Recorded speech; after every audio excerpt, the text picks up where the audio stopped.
Now broadcasting from the Next Gen Conservative Studio in sunny South Florida, bringing you the latest in politics, current events, and pop culture. This is the Whitfield Report with Sam Whitfield.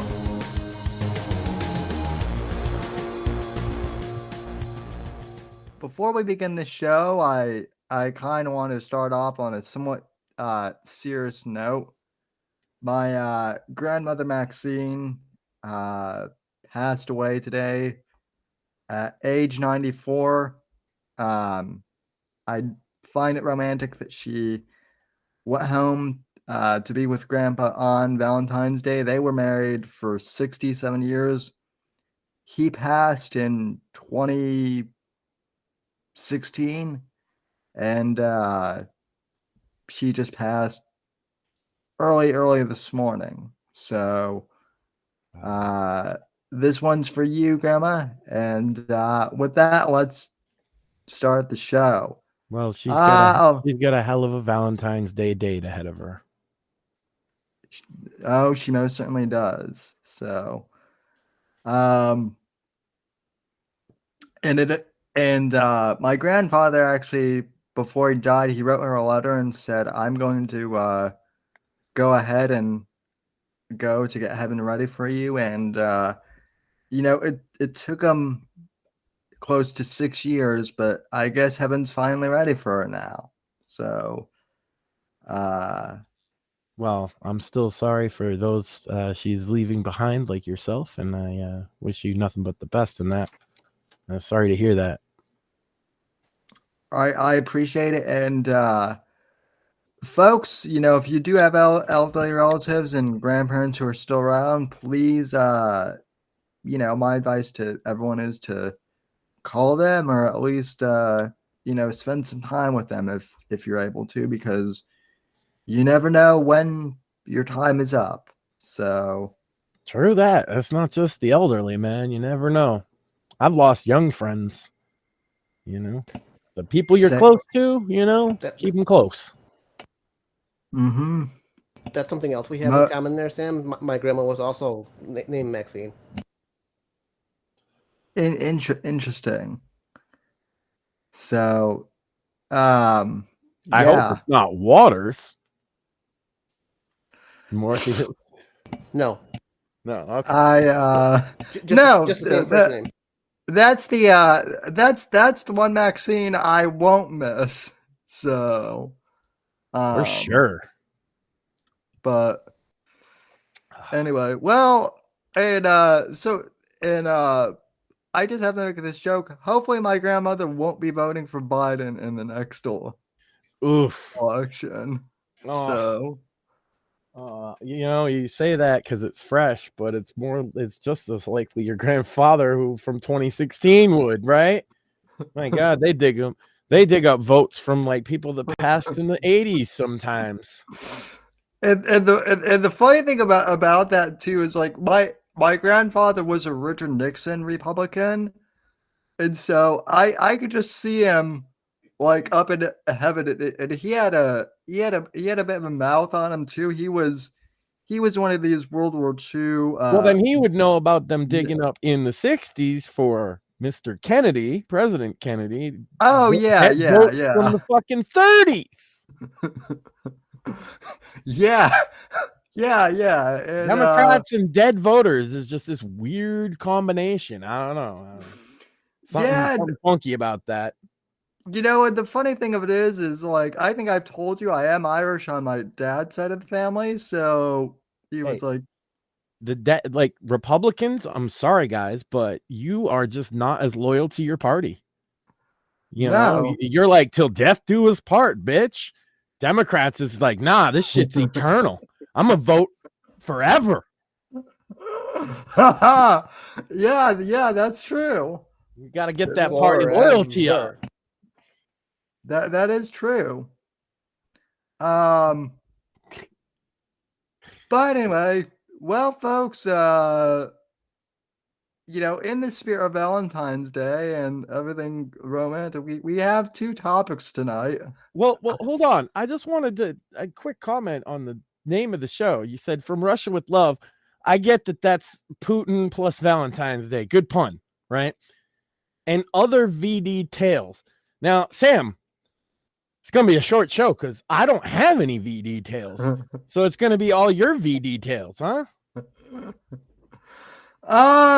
Where does one pick up a venereal disease when they're crippled?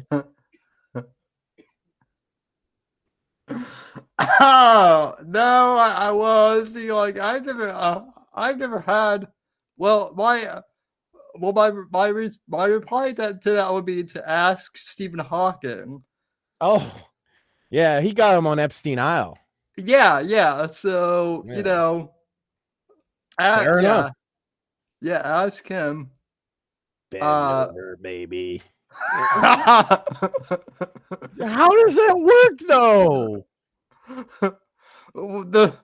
What I heard, and I don't know if this is true, but supposedly his fetish was watching midgets do like complex math problems on like really high up chalkboards. So, well, oh, so you meant Valentine's Day. I got you. Yeah. I thought you were going to talk about having gonorrhea or something. Well, no, because I was going to say from Russia with love, and then other Valentine's Day That's usually where you would get gonorrhea, is from Russia with love. You know what I mean? Saying, yeah, you go over there, you probably get all kinds of shit. But see, Rumble, for me to type out Valentine's Day and other Valentine's Day tales, the title would have been too long because of the. And then I just misunderstood and thought you were going to talk about herpes. Well, it is Valentine's Day. It is Valentine's. My bad. It is Valentine's Day, so and you did warn me about all those female wrestlers. So it don't matter if she's from Russia, although that's probably true too. But if she's a female wrestler, you're very likely to have some VD tales. That's yeah. So that's what I hear anyway. Especially if you're Vince McMahon, which, oh boy, that's No, I figured it out, Sam. I've cracked the mystery, but we got to talk about Putin. That's what the people want, right? Yeah, so Max and I both watched the entirety of I watched it the when it dropped because I was like, well, I don't know how long the shit is gonna be up for, so best watch it now. Same here. I waited because I didn't care because I knew something about Putin. The interview confirmed. Yes, and I also knew something about Putin that the interview also confirmed. Yeah. So he suffers from undiagnosed autism spectrum disorder. Yeah.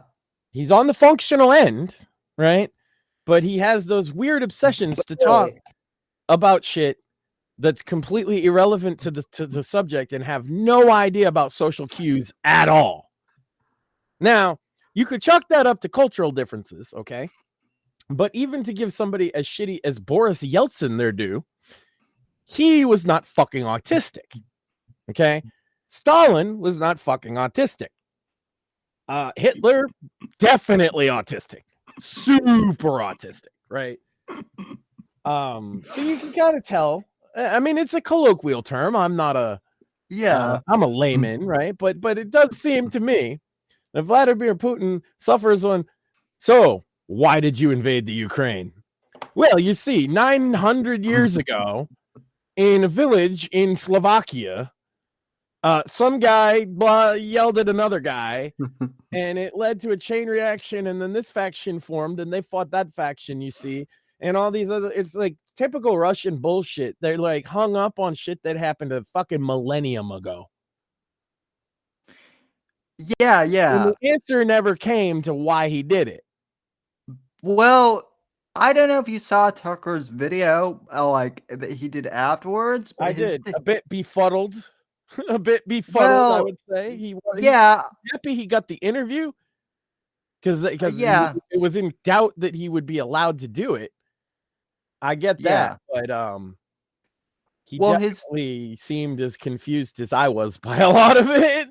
his theory too was that like Putin was stalling much of the time, doing the old No, but he does that in every interview. I honestly think like the only thing he likes, Putin, is to like talk about like historical autism for hours on end. He should not be president of Russia. He should be a Discord guy. Right? Yeah. How many He's Discord absolutely guys a Discord guy from way back in the day. They hang out and they just talk about history. He'd be way better at that, or give lectures at a. But no, instead he's gonna invade Ukraine, and we're gonna pay umpteen $1 trillion to save some people that we didn't really even know where they were. Most of America a couple months ago, even when the war was going on, people don't know where that shit is. I do like that he kind of quietly outed that like Putin was not that Putin. I do like the fact that Putin quietly kind of outed Tucker and like, oh, by the way, I know that the CIA tried to recruit you out of college, and good for you for not joining them. So yeah, just the KGB, that's way better. Yeah. Totally not like the same thing, only commies, Yeah, but like I think people worse. I think people kind of glossed over that Tucker. I mean, it doesn't surprise I know. He threw it in there for a reason. I Yeah. get you. I just like to point out that he was a KGB guy before he was president. I would member and loyal and commie, and that's why he has no problem with them. Kind of, if you notice in the war, a lot of the guys are starting to bring hammer and sickle flags, right? He has no problem with them embracing that kind of trad aesthetic because he was a part of it. See, Russia's just fucked up. Your theory about him making the war about like Nazism was right though, because you said that last week on the show. I want to restate this for the audience. Really, like Shmuley's better suited to talk about that than I am. But yeah, there's a remnant. It's both true and not true. Okay, but it is his big bone of contention. There's a remnant of people within the Ukraine that you have to remember that to them, the Soviets were the bad guys.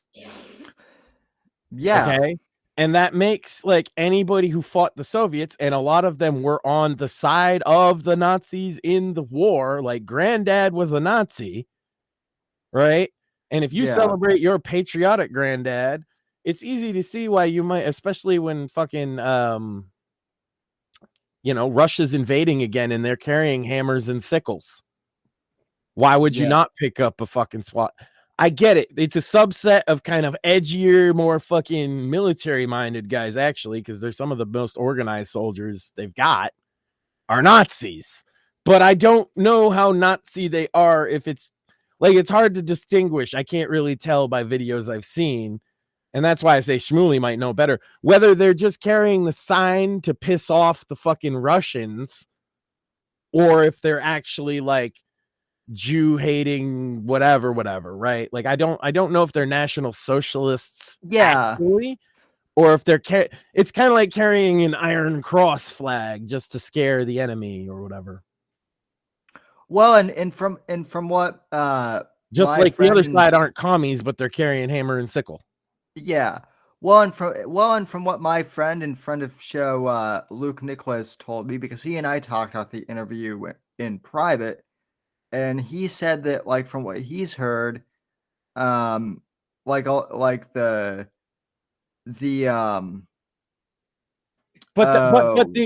presence of those Nazis doesn't justify the war.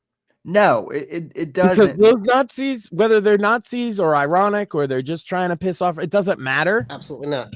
Because they weren't being violent against Russia. Russia struck first.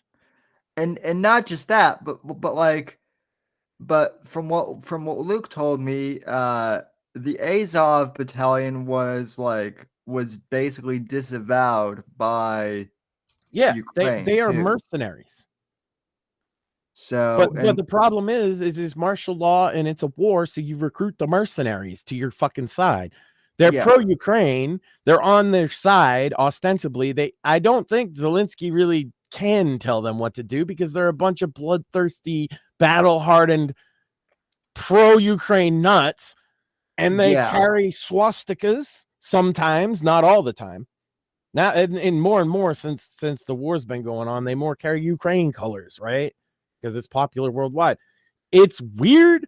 I'm not really sure if they're Nazis or not. Honestly, I honestly don't know or care because they weren't doing anything to start with.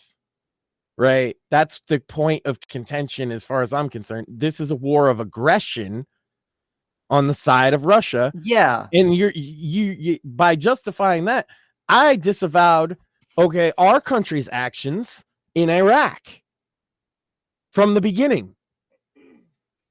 How could I then be? And because the reason is because there was no need to nation build. Saddam hated Osama bin Laden. There were no weapons of mass destruction. And I lost 2 friends and a generation, like guys my age, all of them knew somebody who served. Everybody. Right. You went to high school with somebody that served because I graduated in 2002, which means 9/11 happened my senior year. Mine as well. Yeah. And we went to 2 wars within a couple fucking years of that. And everybody knows people who served. And most people my age know somebody who died. Yeah, the numbers weren't Vietnam high, but that's still fucked up. And I said from the very beginning that it was a pointless war. I didn't actually say that about Afghanistan. If Osama bin Laden was responsible, A, and he was there, B, then okay, I can understand some military action there to fucking, and they're harboring him.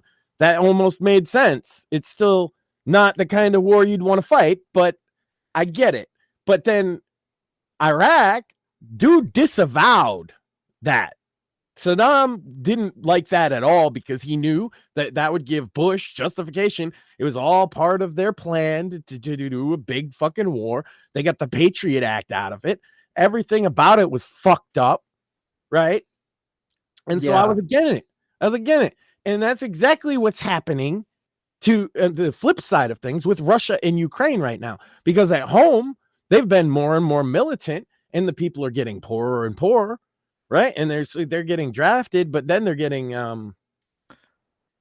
sent out there. Half of them, not half of them, but a lot of these conscripts that they get are from really poor areas where everybody's on fucking drugs. And they're actual just drug addicts off the street. They don't get proper training, right? Because there's a war going on. So you can't have like a year to fucking prepare these guys. You need them out there in fucking 6 weeks, 4 if you can make it better, right? And you send them right out to the front lines with their kit. It's worth a lot of rubles. You know what I'm saying? It's worth a lot of rubles. And why don't they just flee over the border with the refugees and sell their shit on fucking eBay, which a lot of them did. They just straight up sold their gear and deserted. Way more than is normal, right? But that's because Russia sent so many fucking dudes, because this is a crazy war of aggression on their part. And they needed bodies, and they're just throwing these guys at them. Now, not all of them are fucking deserting, but some of them did, because that's what would happen if you sent a drug addict with no training and a bunch of gear. And to be fair, and by the way, they're fighting against the average age of a Ukrainian fighter right now is 40. So it's a bunch of drug-addled, heroined out conscripts with no training. And the only reason that they would be is just to be like, yay, Russia, let's go. And some guys are like that, and that's why you see them. But they also are committing fucking crazy war crimes. Both sides are, because that's what happens in a war. Yeah. Silly Kelly in the comments said it best. Here's a gun and clothes. Time to go to war. Here's a gun and expensive clothes and some niche ammunition too. That'll help. Yeah, 100%. Let's so we fucking start a new life in like Bulgaria or some shit. So one thing I want to point out is people are like getting upset at Tucker because Putin didn't answer the question. That's not Tucker's fault. To which I would say, yeah, that's not Tucker's fault. I think what politician does answer the question though? Trump is the only one. No, wait. Vivek. Well, not just that, but also you know who doesn't answer the question? Politicians. DeSantis. Oh, we're supposed to be nice to him. Oh, what a loser. Anyway. Well, to be fair too, though, like DeSantis hasn't like thrown people DeSantis hasn't thrown people in Miami yet, which is like look, if he takes offense to that, I understand. And if anybody like that genuinely supported him takes offense to me still taking shots at him, I understand. Blame the DeSantis bros. Because they were the most fucking toxic, worst people throughout this entire election cycle that made me hate the Republican Party. Once again, back to where I used to be. The DeSantis bros made me hate DeSantis more than he ever did. Yeah. No, I'd like to point out too. To the last. Yeah, but let me be in charge because everything's so terrible. It's all going to fall apart. What's your plan to take care of it? Next question. That's DeSantis' whole campaign. Oh, here's some white nationalist propaganda on my Twitter. Fucking guy, man. It wasn't me. I didn't do that. It was the guy I hired. Oh, so we should make you the top hirer of the whole country. Yeah. I mean, what a sales pitch by the DeSantis team. Great job, guys. Yeah, well, also Wicked Witch of the West heels. Yeah, he didn't. At least he's got style. He knows he's like the Wicked Witch of the West, so he wears the heels. Well, but also he didn't want to wear. He didn't want to take dress shoes from Patrick David because that would have been a bribe or something. Like for what? What was a bribe for? That was what Patrick asked him too, and he was just like, thank you, but I can't take these. Trump would have put them bitches right on. Oh yeah, Trump would have been like they look fabulous on me, don't they? Yeah. These are great shoes. I think they made in America. They better be made in America. Wonderful shoes. Overall, I think Tucker did a good job of conducting the interview. Yeah, the best you can. The other thing he too did the job that he could. The other thing too is like if you're a diehard, there's the people out there that think he's the good guy in this somehow, and I'm not really sure how. Right? I think they just don't like America is really what it is. But either way, yeah, or they're just being like contrarian edgelords, like same thing. Yeah, that's what I mean. But anyone other than them would not be like come out of that with a pro Putin opinion. No, my whole thing is doing that interview exactly as he said was probably the best thing to do for the people that didn't want him to do that interview. Because it didn't make everybody fall in love with old Vlad. It was like, because the average person, I've even had a couple people talking about this recently. So I have some different opinions. And the average opinion is like, I don't understand what the fuck he was talking about. And they also remember that that's the guy waging the war that they've been seeing horrific videos of. Yeah. And they're just like, it doesn't make any sense. It doesn't make them like him or sympathize with him in any way. Well, and people, unless they already did. Well, and people kept thinking too that like, oh, Tucker's gonna throw him softball questions. And like, why did you invade the Ukraine? Was it I believe a quote question, right? Yeah. He didn't say the. He didn't. I say the because that's how you're. That's how we used to say it. It was the Ukraine. Now it's just Ukraine. Whatever. Or Well, now and like it's not Kiev anymore. It's like Kyiv. Whatever. Fuck you. And you make me say new shit. I'm a stickler for pronunciation, so that bothers me. And Tucker, I mean, Tucker was polite. I will say that he was polite to Putin for sure. But then again, like, I'm sure Putin didn't. I'm sure Tucker didn't want to end up in a gulag in Siberia, and so yeah, you kind of have to be polite to yeah, you kind of have to you know. You kind of have to be polite to the Bond villain as he makes. Tucker's talked to fucking world leaders before, you know. Yeah, not all of them good people.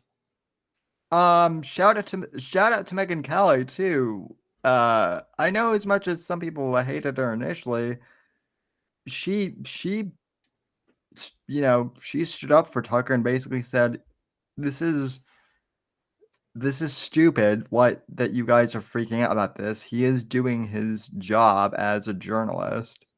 So Megyn Kelly went up in my book. Chris Wallace. Hitler used to talk to a reporter from the New York Times on the phone all the time.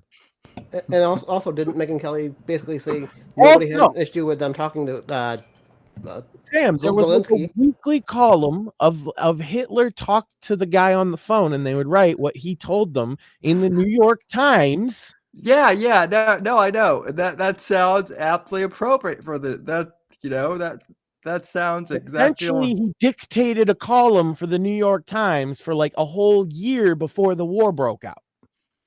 Yeah, and then continued to during because he was at war with Britain at the time, right? Not us. Yeah.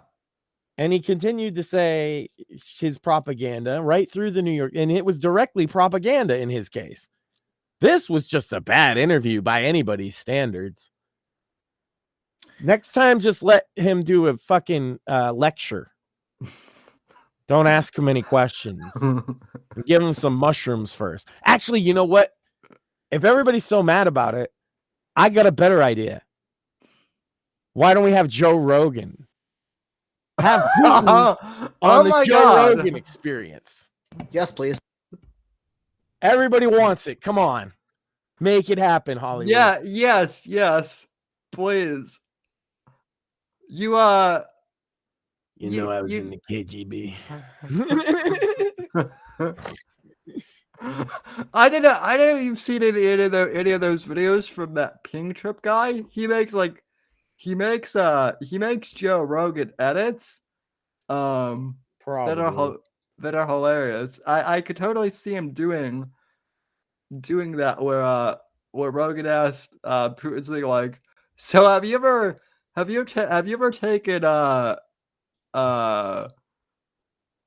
LSD but whatever the other thing he does. EMT. Oh yeah. Got to talk to the machine elves with Joe Rogan live. Oh, and we have to have Alex Jones on. Oh my God. Alex Jones and Vladimir Putin, I feel like would be that's money. That is money. Not only is that the left would fucking explode. Not only is that money, but I feel like Alex Jones is the one guy who could get away with like screaming at Vladimir Putin or something. Yeah, I don't think Putin would even get mad at him. He might be the only guy who could get away with actually screaming at. Yeah, he'd probably Putin. Laugh. Because Jones is funny. Yeah. I suggest the next candidate for the interview with Putin would be Sam. And then we'd get hated on because Sam was just too nice to him. And I'd be like, what do you want me to get him to do? Because all he ever does is be nice to his guest. He can't help that. Putin would be the one interview who... At the chat, suggest the notorious figure you would like Sam to interview. And you know what? They don't even have to be alive for this experiment. Well, you know, Sam Whitfield interviews Hitler. I would watch it because you would. I have a feeling you'd still be nice. Sam. He's a guest on your show. Booked. Okay. You know, I would. The one question I would ask Hitler is like, why, like, if you had the one question I would ask Hitler is like, if you had gotten accepted to art school, like, would that have changed? How do you think your life would have changed if you had just gone to art school? Yeah, see, you'd be nice. I'd ask him why you're such a thing I'm not supposed to say. Well, I mean, I would. Slur. You can say that, right? They'll make that a slur eventually. Let's make that happen. F slur is now a slur. But I could also see Hitler like pulling a merch and be like, well, I think the question that you asked would get a similar response to Putin because, like I said, I think Hitler had autism, and he'd probably go off on a rant about Vienna and the fucking the boys' living house where he was getting it in the butt, you know, and he'd probably talk about how he had one testicle, you know. Then he'd talk about veganism and how much he loves animals, and then the methamphetamines would start wearing off, and he'd have to go. No, you want to know who? Like, if I could interview. Well, if I could interview. At one point, he'll ramble about the Jews for about 30 minutes. I forgot that. If I could have interviewed one person, it would have been Rush Limbaugh. Like, yeah. He would have been. I'd ask him about fucking radio, not even politics, to be honest with you. I know his politics. Say, you know? Oh, I wouldn't ask him about politics either. I'd ask him. I'd ask him about radio. Yeah. I'd ask the same thing with Andrew Breitbart. I wouldn't ask Andrew Breitbart anything about politics. We would talk about like I would probably talk about different blogging platforms with Andrew Breitbart and just get like super niche into the web. Gordon Liddy agreed to do an interview with me, and then he died. I was the last person he was gonna do an interview with too, and I have a whole Twitter DM with him. It wasn't even his representative. That old fuck knew how to use Twitter because he was the man. Awesome. He said nobody asked him in ages, and at first he was like, "I'll do it for 5,000," and I was like, I really can't pay you anything, but like legitimately, I'm trying to introduce you to a younger generation of people that know nothing about that era of history or about your radio show. I grew up listening to it with my granddad. I wrote him like why I fucking cared. You know what I mean? I actually don't know who G. Gordon Liddy is, audience. He's significantly involved with the whole Watergate thing. Let's say that. And he had a radio show as well after he got out of prison. And I grew up listening to that. And I just wrote him that story. And he's like, you know what? I'll do it, but I'm real sick. So I'll let you know when. And it wasn't but a few weeks later he died. It's like, that would have been the best thing ever, even if nobody listened to it, just for me personally, you know? I missed it. Yeah. Well, you know, we have had some interesting guests. That's for sure. It's been popping off on the Monday show, Sam. Yeah, I mean this week what happened was the guest I was gonna have on canceled, so there was no Monday show, and by the time I found out it was kind of too late to do one, but we've had a lot to talk about with tonight's show, with the whole Putin thing. You think we gave the people the Putin that they wanted? Yeah. Okay. So we can talk about Vince McMahon and my theory. Yeah. Solved the whole case. Yeah. So, what's up with Vince? Does he have syphilis or what? I don't know about that part, but what All I of do it. know is he suffers from boomer smartphone porn addiction.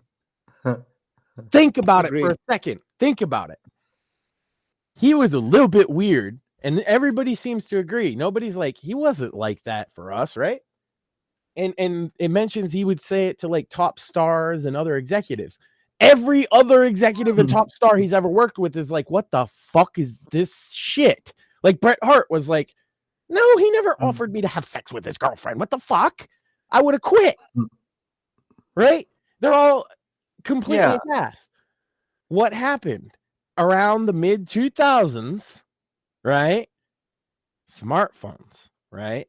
Boomers, especially like him. You might say he's great at shit. He's in his 70s, but like he's a boomer. But for all intents and purposes. Yeah. You know, his dad fought in the war, so he's a baby boomer. He, right, got a smartphone, found that you could watch porn on it, like many, many boomers, and became one of those guys. And if you've ever worked in a blue-collar job, maybe even a white-collar job, you've met one of those guys because they'll show you porn on the phone like, yo, do you see this? And it's some sick, twisted shit that you weren't ready to see before you finished your coffee. Yeah, it's not the Playboy stuff that I like. It's the like, whoa, I didn't even know that. It's the fucking degenerate shit. Yeah, because the fucking Pornhub and shit like that, they push that shit on you the way YouTube recommends videos. They push you to the most degenerate shit. It's basically all you can find. That's true. And boomers can't handle so much porn. The most porn they remember from back in the day was the magazines with the girlies. Maybe you might get a Hustler, but likely it was a Playboy.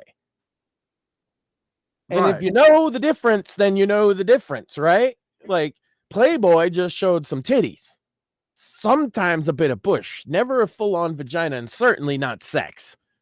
Hustler, the whole that shebang. was where the dirty shit was. And then there was even more niche magazines if you wanted to get crazy. They had whole stores because before there was porn, you had to walk into the store instead of your phone in shame and talk to the clerk and show your ID. And maybe some people didn't do it in shame, but the one time I ever went to a porn store with my friend, because we thought it would be funny, we both walked out feeling kind of gross because we just went to a porn store hoping nobody sees you, you know? But now they got that shit on their phone and they can just go, doop, doop, doop. Oh yeah, and fap one out in the bathroom at work. And Vince McMahon became one of those. I guarantee it. And he fell down what's called the click hole. Many guys talk about this. There's a whole thing on like r/nofap and all that. But the click hole is because it's not enough anymore, right? It's like any addiction. You need more and more. And so it becomes more extreme and weird, right? Because it's so easily and readily available to your fucking lizard brain that you find shit that's weirder and weirder until you reach your point where it's too gross for you. So some guys don't have that point, and Vince is kind of the type that wouldn't, right? Vince definitely does not have that point. Plus, I'd mentioned before, he's also been hit in the head a lot, right? And steroids and all, maybe other drugs, probably coke. I mean, he's Vince McMahon, right? Probably in the 80s did a hella coke, right? Like just blowing lines like Scarface. He's rich as fuck. Regardless, in his 50s, he started wrestling, and that's when he started getting concussions. He didn't get concussions his whole life like a lot of wrestlers. And right around the same time, he would have got a smartphone and been on tons of steroids and been like, oh, yeah. And he's a businessman, right? So he's all about convenience. Oh, I could do porn on this? Oh, yeah. Fucking, he would have been an expert. Next thing you know, and this is my theory now. Remember, I read those graphic text messages for all you to fucking enjoy. But we have only seen selections. These people were in a relationship, whatever you want to call it, for 2 years. What's in the rest of their text messages? And further question, was he just like Johnny Foxing? Yes. Was Vince McMahon Johnny Foxing? And by which I mean role playing in his dirty, perverted bullshit. He's like, oh yeah, 3 black dicks in all your holes. Like, did that actually happen? Or is it in his head and he's trying to get off to some chick on his phone? I was actually, and if it's so bad, here's another one. John Laurinaitis came out and said he was a victim, actually, and that he was forced into this. So here's my question for him. Ready? Why would you, for a year, with a cancer-stricken wife who's in chemotherapy, the Bella twins' mother, by the way, was in chemotherapy, would you be banging this broad 3 times a week on a schedule if it was forced? And by the way, Vince wasn't there for it. He just allegedly ordered them to do it. So you show up to the hotel. She shows up to the hotel. You're both forced into it. See, here's where the problem lies, right? You're both forced into it. That's the word they're using, the terminology. But Vince isn't there. Wouldn't you play cards? Absolutely. Or like, all right, let's hang out for 20 minutes and then fucking I'll tell, oh yeah, it was great, Vince. This is why I'm skeptical that she's even a victim. I just think they're all fucking degenerate. And I think she was an innocent girl that got roped into a life of degeneracy, but she certainly took the $250,000 worth of jewelry. She certainly lived in these lavish hotels the whole time that she was working at the company. She certainly knew she didn't have a job there. She certainly knew she was getting a 6-figure salary. She certainly knew that she was being told to fuck these other guys, but she didn't actually have to, because if everybody's being forced, they could just say no, right? Yeah. Here's the thing with... I think he was a porn-addled fucking boomer, and he should be sentenced to like the worst horny jail of all time. Which Mort runs. So oh god. Here's the thing with Johnny Laurinaitis. To my understanding, Johnny and Vince's relationship is to the point where Vince would want details. That's why he quote unquote had to. That's bullshit, because you can make that up. Oh, I agree. But you can make that shit up. Doesn't matter. Oh, right? I agree. But that would be Johnny Laurinaitis' quote unquote reasoning. Well, then he's fucking dumber than Vince. I agree. And now, so people ask the question: was Vince always this bad? Probably, but the porn thing really does fuck with guys' minds. I'm not kidding. That's a serious thing. And if and look, it's embarrassing to talk about. I get that. So like, don't nobody have to even talk about it. But if you think you have a problem with porn, it might be time to stop. Well, the porn thing, but also, I don't want to gloss over this too, because this is important. The porn definitely, the porn was definitely a factor. It could have been the main factor, but also, like you said, the concussions for sure. No, none of this is excusing his behavior, in my opinion. No. But I do think it's a more complicated tale than the seedy fucking text messages make it look now upon looking at it. And I said, I think he's guilty of something, and he probably is. But there's a couple problems. Do you know why she's suing? No. If I had to guess though, I would. if I had to guess, I would go for the easy one and say like sexual harassment or something like that. No, because he broke the NDA by not paying the other promised $2 million. So more money. More Oh. money. She's suing. She was like, oh, you're not going to pay me what you promised. Now you're going to owe me way more money. So one, that's kind of problematic for her case. If I was because I sat down and I thought, well, if I was a defense attorney, well, how would I look at this case? Now, it's one, I don't have access to the defendant, so that's tough. Two, I'm not a defense attorney, so that's even tougher. But I try to look at it from the opposing viewpoint of like, what could Vince possibly say or do, or what mitigates this situation that we don't know? And that seems to be all I could figure is he's a concussed, drug-addled, overworked, overstressed 70-something-year-old man who went out of his fucking mind. Probably, like, you could probably argue there's maybe dementia going on. And you could also argue the fans kind of knew something was wrong with him for quite some time because his booking was like nonsensical and garbage. The fans have always known that. And so they left in droves. Yeah. They're coming back now because it's not as nonsensical. And it's, I mean, pro wrestling's always garbage, but as garbage goes, it's pretty good all right now. Yeah. It's fun. It's fun garbage at this point. Yeah. I don't know about AEW unless you like ass and titties. It seems, and even that doesn't seem to be doing good in their ratings or ticket sales department. But you know, yeah, I hear TNA was doing good, but they fired D'Amore. That's a shame because he was promoting his trainee girlfriend, going to be the fucking face of the company.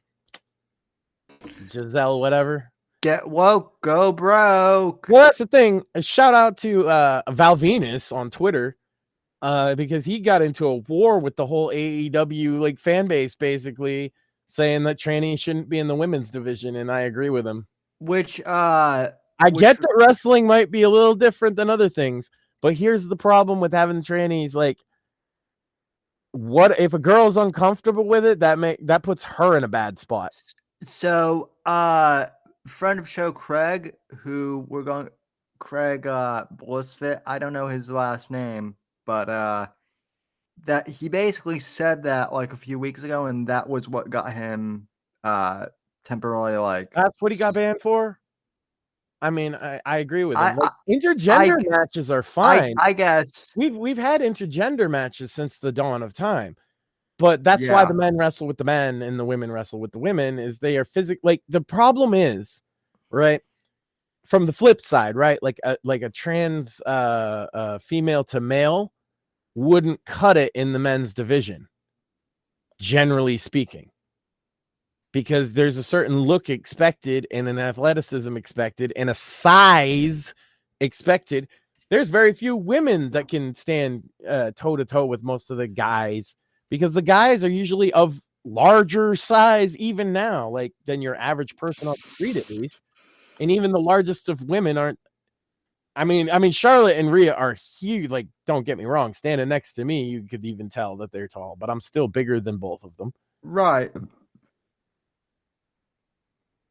And I'm just an average dude. A lot of like average, actually, used to be the average height of a wrestler was 6'5". Now it's a little shorter because there's a lot more wrestling nerds that think short guys with no personality, vanilla midgets or whatever, are great. Yeah, I'm not one of them. So Johnny same face, right? Johnny Gargano. Do you think Johnny Fox? Here's what I want to know: would you take Johnny Fox on in a pro wrestling thing? Nah. I don't want to fight Johnny Fox. I mean, if he wants to fight me, that's fine. I want to see it. I don't want to fight Johnny Fox. I don't even really like talking about him anymore. I did put up the other video, I guess a cheap plug for my channel. I put up the Cringe Coffee House Classic Edition, which contains the footage of me showing the videos of him being at Charlottesville, as well as him defending Charlottesville, as well as him saying he's all right. And the guy that made the archive that I got those from actually contacted me. I'm gonna get in touch with him to try and get the original tapes just to be double sure. So yeah, I did prove 2 years ago, before he even got YouTube famous or whatever, that Johnny Fox was a Nazi, and I stand by that today. If he's not a Nazi, he stood side by side with Nazis while one of them ran over a whole bunch of people. He was right there yelling, "Oh shit, let's go, let's go, let's go." So Johnny Fox is a Nazi. Ladies and gentlemen. But you can check the video, and don't worry, if he deletes it, it's just going to go up all over the place. You'll get to see it if you really want it. I mean, I proved it 2 years ago, but apparently nobody heard me till they heard me about him being a furry pervert, right? And then there's a whole nother one that a bunch of other people have heard that I don't even want to talk about, but like a whole nother pervert thing that may come out, but I ain't gonna be the one to put it out, because that's too much for me, man. I'll leave Johnny Fox alone after that. But I did, in the course of all that, make a claim, right? And the claim was that Johnny Fox was at Charlottesville and was alt-right. And a lot of people hadn't heard that. His audience on YouTube, much larger than ours. Oh my God, the tragedy. Hadn't heard of Johnny Fox before. They just liked catfishing videos, right? And they thought he was kind of funny with commentary. Particularly, I've heard, and like this is to give the devil his due, I guess, that they appreciated his comedy in so much as he's not sympathetic to the victims of catfishing because they're stupid and they all kind of laugh at the women, and that's why they watch the show, right? And that they liked Johnny's voice, which again, I told them all to their face immediately upon saying that I find that laughable because he sounds like a fucking Muppet. Sounds like Fozzie Bear. This is Johnny Fox, ladies and gentlemen. Welcome to the Johnny Fox Show. Let's get going tonight. I'm from fucking Richmond or whatever the fuck. Yeah. Wait, no. He's Uber. Wait, no, he's from London. Oh, wait, that's his author persona. I don't know. He said he was from Boston. He said he was from Canada. And he's been in fucking Virginia the whole He just changes his location tag on Twitter, and he's like, I'm in Canada now. Famous Canadian author. Famous Canadian author. He did a thing, a Reddit. You can look this up. I could point you to the thread because you can't delete a Reddit, right? He did, I am famous author Jack Pierce. Ask me anything. And Reddit was like, proof claim, auto-modded. He got caught with his claim bullshit by the bot, and the thread got closed. That's amazing. The Reddit bot was like, bro, that's bullshit. Yeah. You know who's a real author though? Yours truly. And we thank everyone for purchasing Shadows of Deception in January. Actually had a surprising number of sales. February is looking pretty good too. Last day Valentine's gift. Yeah. Won't get until later, but you can say it's belated. Yeah, ladies, if you have a girlfriend who for some reason is into action thrillers, buy her this book. Or ladies, better yet, ladies, if you know a guy who's into action, Sam got it straight backwards. This is the best pitch of all time. Shadows of Deception. Buy it. Amazon. Buy it. Author? What's the author's name on that, Sam? Sam Whitfield. Sam Whitfield. Okay. And people have been wondering what this little band here is. We won't be crazy like Johnny Fox there and make some crazy claim. It's not a bestseller at the moment. It's a hot up and comer though. No, it's not a bestseller, but it's gotten. I will say it's gotten for a first time author to sell more than 12 books is impressive. You know that, right? Yeah. Oh, Okay. I definitely do. And it's gotten some you know, I wouldn't say it's the best debut, but it's gotten some nods from some notable authors. So That's what I'm saying. so Hot yeah. up and comer. Right? You won't say And bestseller and be Johnny Fox and get auto modded on fucking Reddit like an idiot. You say you're selling more copies than you expected, and that is true. yeah. That is super. You guys have no idea how true that is. He's blown away. Every copy you sell makes him more and more flabbergasted. So much so that, like, for this next for the fourth estate, like, I'm actually going to upgrade the paper quality for that book Nice. and make the paper quality. Now it's a trilogy. Let me ask you this, Sam, because this is the thing I want to know. When we get all three, could you do a collector's hardcover? Well, you'll have to wait and see. I would want that on my shelf, and you know it. I'd buy it. Yeah. You'll have to wait and see, Max, and I can tell you That's my favorite way to do little series like that, right? Is have a big hardcover.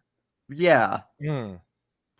That's like that's how Stephen King did The Green Mile. Yeah. Like 7 little novellas, and then they put it into one book, and then they made that movie with the that's true. So because I bought the fucking ones as they come out. He used to be a decent writer. Well, he's still a good writer. He's just insane. yeah, His writing on Twitter is awful. That's always been true, though. So I'm just finishing up a reread of The Institute. And it is interesting that he made several predictions in that book that are like kind of similarly to true, in my opinion, about the nature of the elite. But he just thinks it's Rupert Murdoch or something. And also the book, what is it? It's Billy something. Just came. Billy Summers. Great book. Honestly, great book. But overtly, he put some political messaging in it for sure. Not too much. But the overarching concept is the real villain of the whole story is basically fiction Rupert Murdoch. That's just like that's a very Stephen King. He looks at things, and it's crazy because he comes to the same conclusions you might about the nature of power. But he's just like, but the right wingers are the bad guys. Even if they're not in power, it doesn't matter. Yeah, that's basically that's basically an interesting way to look at it. I don't know. Well, that's basically what Don Winslow does too. Don Winslow, he wrote like a really good trilogy on the cartels, actually. And then basically at the end of it, he was basically like, so the drug war is a problem basically just because of Bush and the Republicans and Reagan. And that's it. Oh yeah. Clinton and Biden's little crime bill had nothing to do with it, huh? No, not just that old little Clinton Biden crime bill. Not at all. And that put like a third of black people in jail over the next 2 decades. Well, and you know what? And let's also admit that maybe that had something to do with it. And let's also omit the corruption in the Mexican government. Too. Oh, and ours. They were the ones that brought crack into the fucking. They want to talk shit. It was both sides. Well. They loved the idea of the fucking. The thing is there's a power class that wants to be the power class. Right.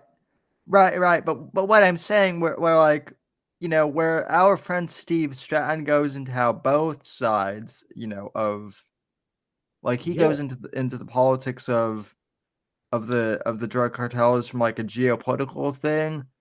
Don Winslow just wants to go into the Yeah, Republicans. because they have their own set of politics. They ain't got nothing to do with the fucking abortion and LGBT. I'll tell you that. Right. But Hey, cartel politics is a whole different fucking bag of animals to deal with. yeah. But Quite literally in most cases. Animals. Orange Man bad. Yeah, So he's the worst. Cartels are great because Orange Man is bad. Ha ha. No, Did you know they that Orange Man murder is bad? people ruthlessly for very little criticism. well, no. Also, What I'm saying now would be enough if I was in Mexico to probably get me fucking offed.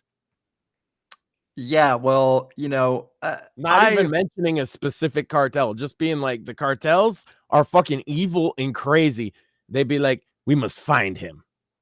Well, They'd be sending fucking like hatchet after me. You know what I mean? a certain Machete. That's it. Machete. They'll be sending that guy. a They'll hunt me down. certain streamer may or may not a certain streamer may or may not be in trouble with the cartels now. So I don't know anything about that. I just know that Which they are one? not nice people. I have seen them peel a face to the beat of fucking Funky Town, and I never want to see anything that horrific again. Let me Don't guess, look Sam. up the Funky Town gore video. Just even if you think that sounds like, oh, it's not that bad, Max. It's that fucking bad. I'm sure but like that all sounds. He wasn't dead, but they just took his face off. And I'm not gonna look it up, but that sounds like something out of.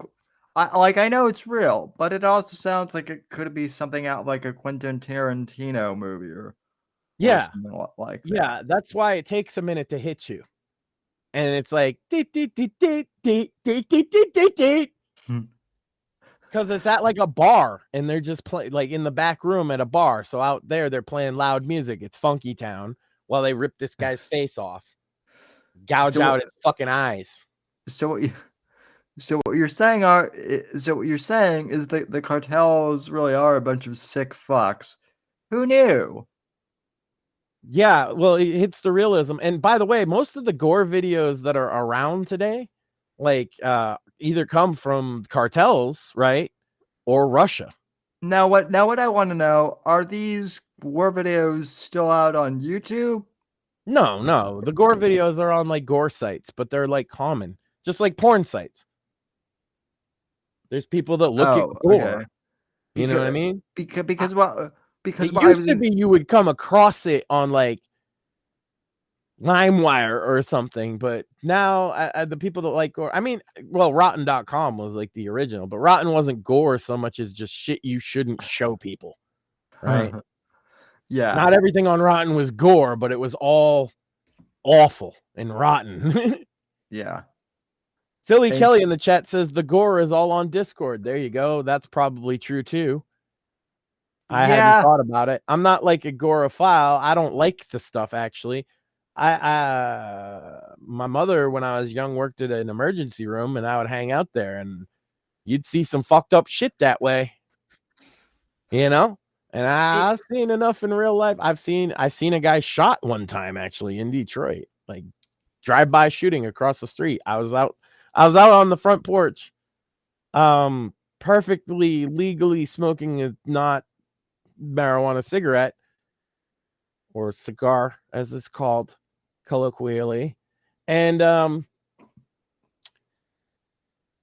there's just a car pulled up with a bunch of dudes with rags on. I think they were like teal, and then they fucking had all these like busted ass guns with like tape on them and shit, and they all leaned out the windows and they went, "Yo, what's up, bitch?"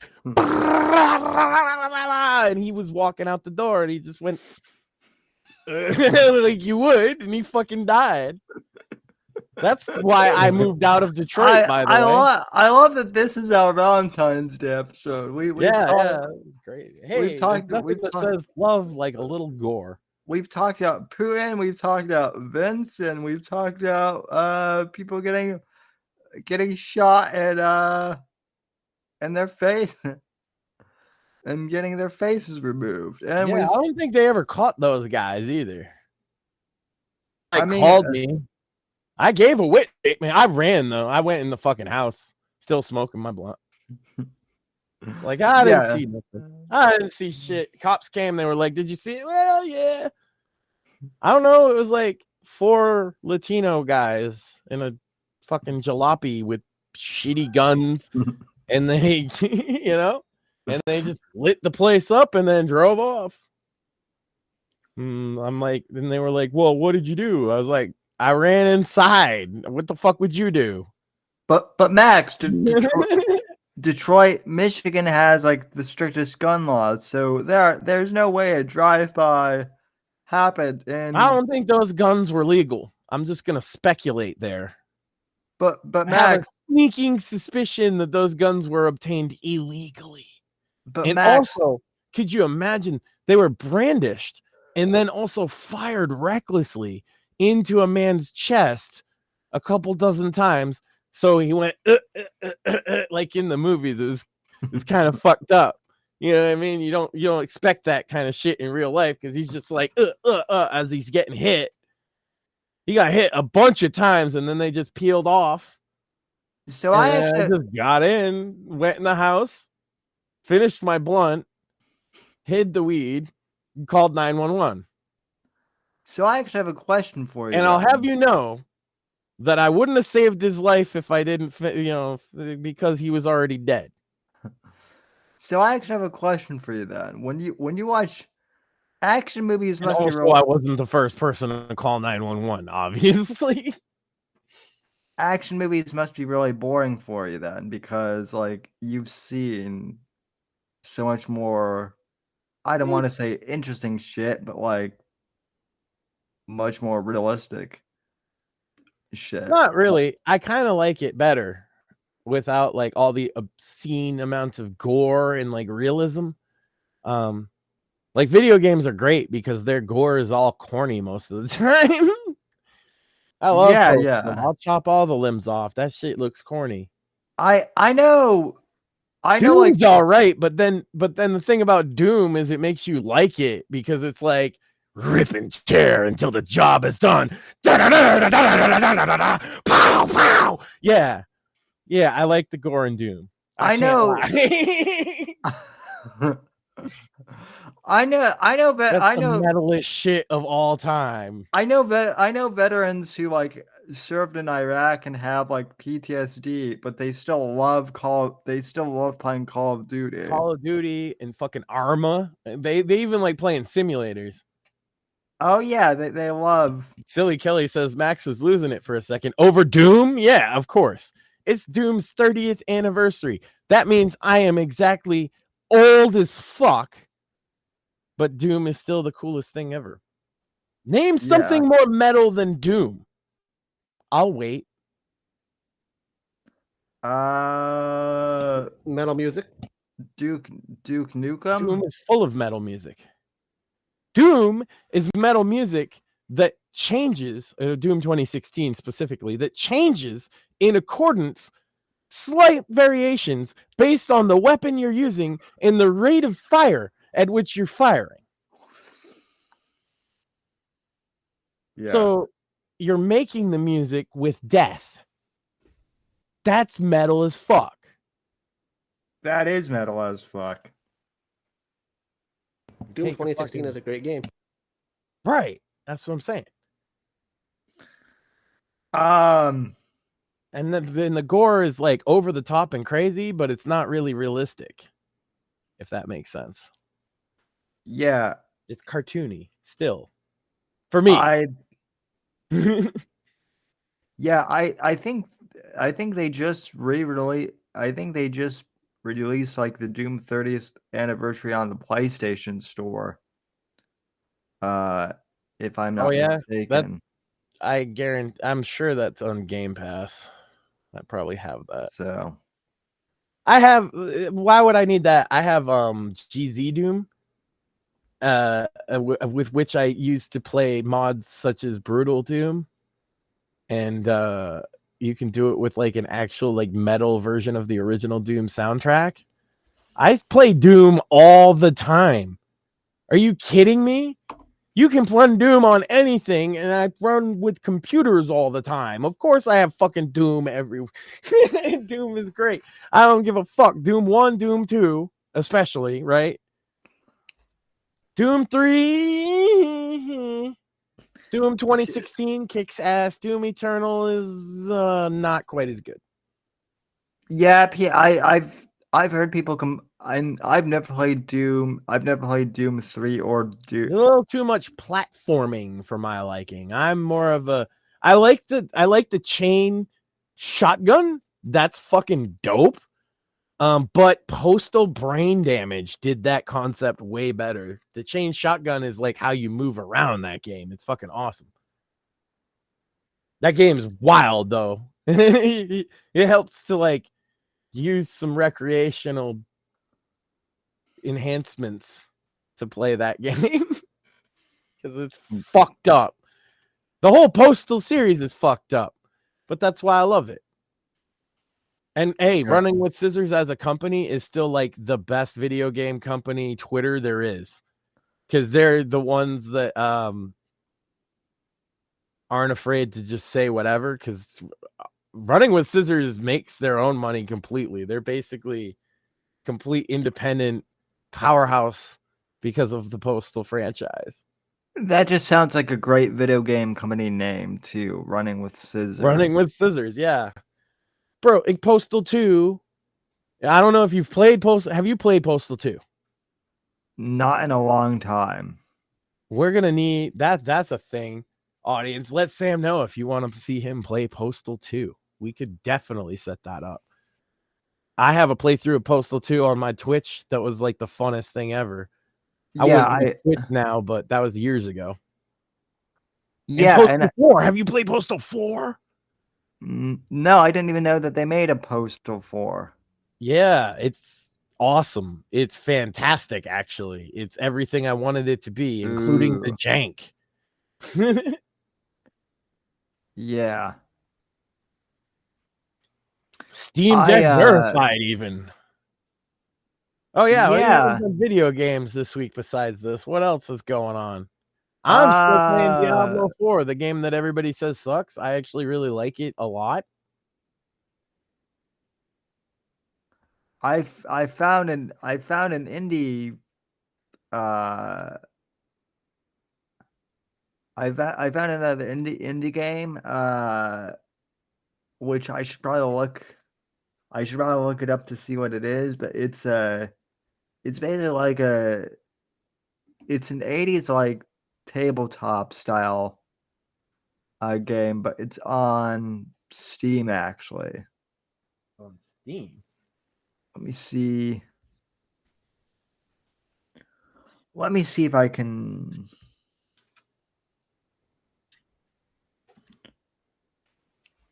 find what it is. I think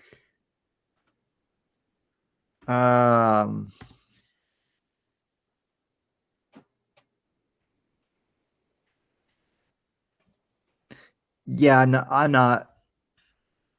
I don't think I'm finding it. Riveting stuff. Well, yeah. Sorry. No, Rough Justice 84. Okay. Yeah, that's the name of the game. I already gave my Suicide Squad take, right? It's like mid as fuck. Yep. Yeah. Yeah. All right. Good. Here's my whole thing is I think at this point like paying $70 for a game is mostly stupid, especially since like at that point a long time ago. Yeah, I mean, I don't think it's that like controversial of a take, but apparently people do. But I'm I'm like, sales. I'm not a. Oh, I got it on day one. I have too much to play. I got Diablo 4. Yeah, no, me after too. it came out, for like half the price, and I'm still playing it. And all the people that bought it at launch hate it, and I paid way less than them, and I'm like, I got my value out of it. Yeah. I bought BG3 on sale during Christmas, and I love it. There you go. I wait. I don't jump in on the big blockbuster titles just to be a part of the thing. And then even still, a lot of them are on Game Pass, so I just get them anyway. So I am a part of the thing half the time. It's Starfield. Starfield I liked for a while, and then it was just load screens forever. I will say that, like, as much as I shit on Lucasfilm for what they've done with Star Wars, Jedi Survivor is not a bad game. Is it Agreed. worth? Is it worth like $70? No, but I got it for like 33 because of the Valentine's Day sale. So the first one I played on Game Pass, yeah, because it's got the EA thing. First And one was it was banger. so Yeah. good. It was so fucking good.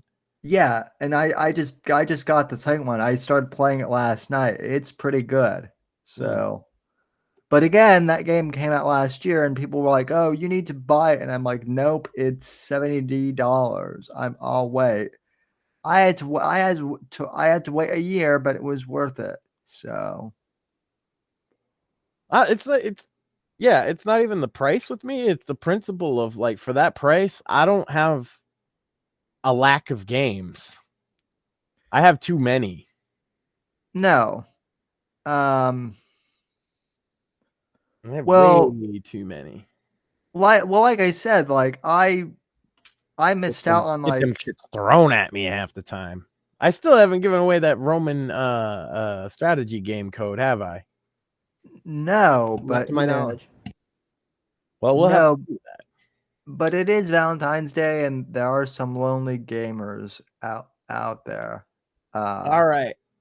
Let's see. Can we get some lonely gamers in the chat? Press 1 if you want a Roman strategy game where you basically play as Julius Caesar and control an army and conquer Eurasia and then Rome. Because Caesar dies and your character replaces him. And so you're Caesar. Which gives the perfect reason as to why, like,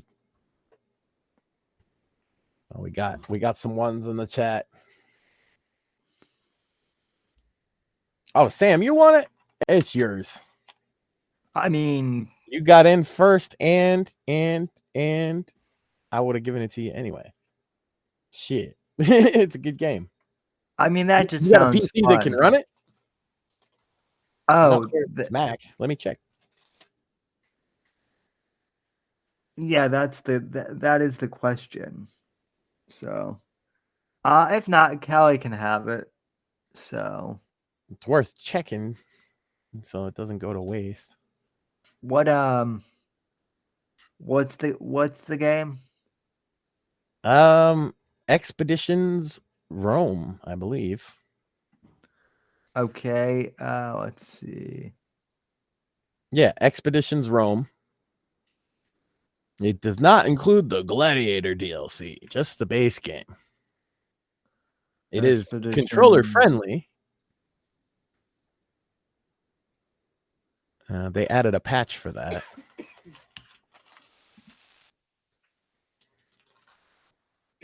Expeditions Rome.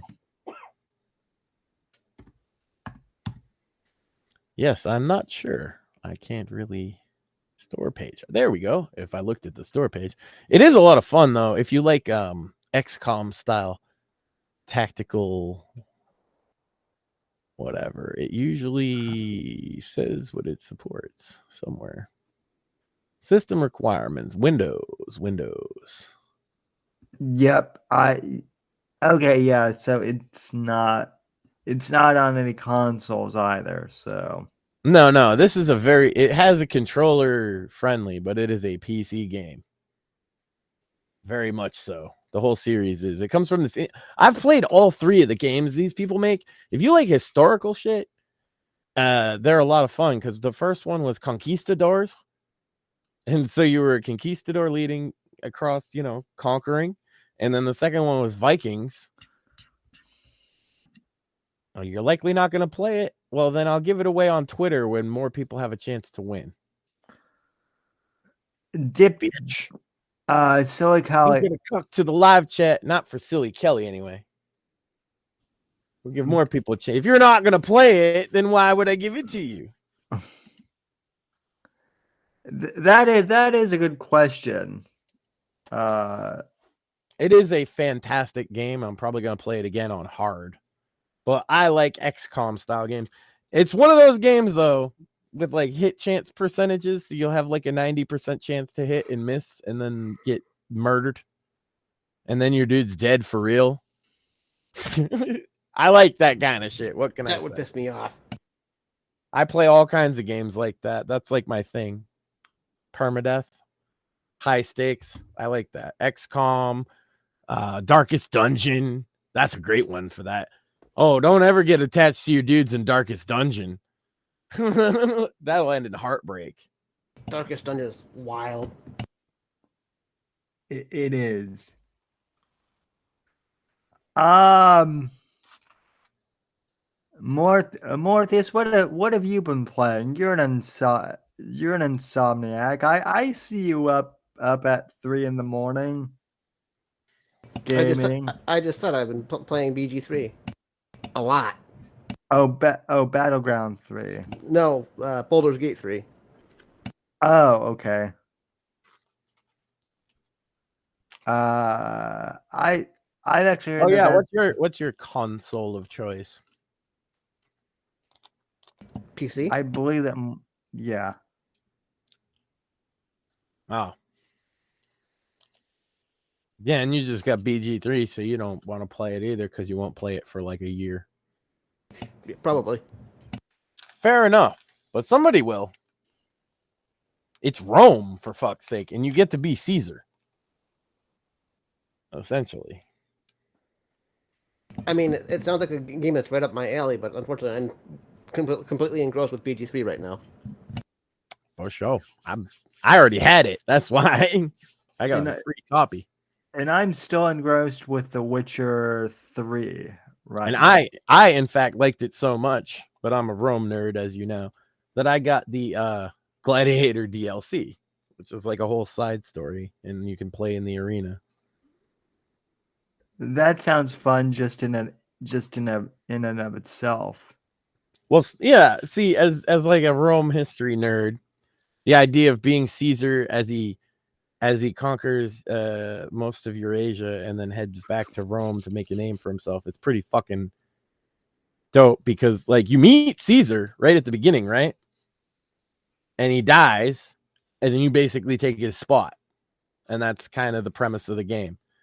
And you lead an army. There's like tactical battles, like where you lead the entire armies against each other, and you got to put them in formation. And then there's turn-based battles where you control your actual dudes on the battlefield, and you control a lot of dudes, like 15 or 20 at least, once you get into the game. And the enemy has even more. It's pretty fun. I don't know. I'm a Rome nerd. I mean, there are a few good Rome games out there, right? Not too many, and definitely not many that make you play Caesar, right? And it's fully voice acted, and there's story. It's a CRPG, so like there's character progression and leveling up, and then the battles take place turn-based in a tactical grid. And it's a smaller studio, so maybe it's not as fleshed out as some of the bigger like RPGs. But it's got a full story that's historically it's not accurate because you're Caesar and you get to make choices, right? And obviously Caesar's dead, but if you like Rome shit, it's pretty on point with what you would want from that kind of game, you know? Seems like it would be. Was it? If I'm not mistaken, isn't there actually like a game called Rome or something like that? Yes. I mean, there's Rome Total War, which is a strategy game. Yeah, that's and then there's just like Rome, which is like a mediocre but nice looking action game. But I don't know. There's a lot more you could do with the setting. I'd love like a Spartacus game Because like even the show nailed the idea that they had of Spartacus. He starts as a gladiator and then goes to war with basically Rome. How is that not a video game?